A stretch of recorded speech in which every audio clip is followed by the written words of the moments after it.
Drove through the violence till it all made sense. Magandang araw, ako nga po pala si Alexa Gia Baterina at ang ituturo ko po sa inyo lahat ay kung paano lumangoy. Kaya wala nang paligoy-ligoy pa, umpisahan na natin. At dahil tayo ay lalangoy, kailangan natin alamin kung ano ang mga bawal at ang mga pwede katulad lamang ng tamang suot, kilos o galaw sa loob ng swimming pool o languyan. You say I comprehend it. Una nating gagawin ay ang mag-stretching upang hindi mabigla ang ating katawan.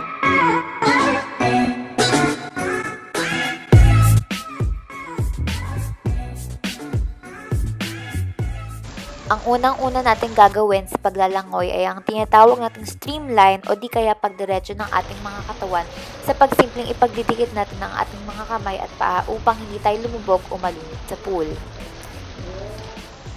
Susunod naman ay ang tinatawag nating dolphin kick. Ayan ang unang nating nilalangoy bilang buwelo sa iyong lalangoyin. At sa wakas, lalangoy na natin ang langoy na freestyle stroke, ngunit kailangan natin matutong mag-flutter kick o di kaya ipadyak ang ating mga paa upang umusad ang ating mga katawan. Ngayon, ipagsabay-sabay natin gawin ang aking mga sinabi.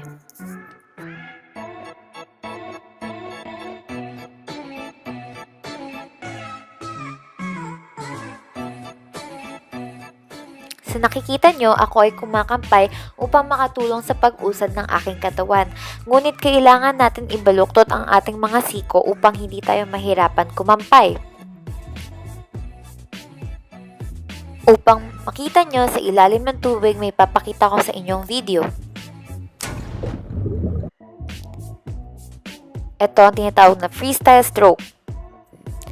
Kailangan natin isara ang ating mga kamay upang hindi makasagabal sa pagkampay ng tubig.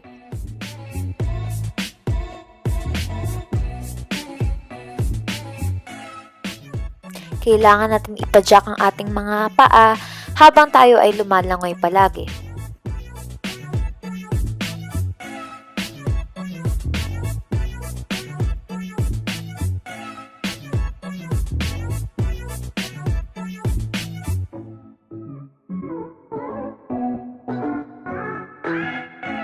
Kailangan natin pilitin idiretso ang ating mga katawan upang hindi tayo malunod o lumubog sa pool.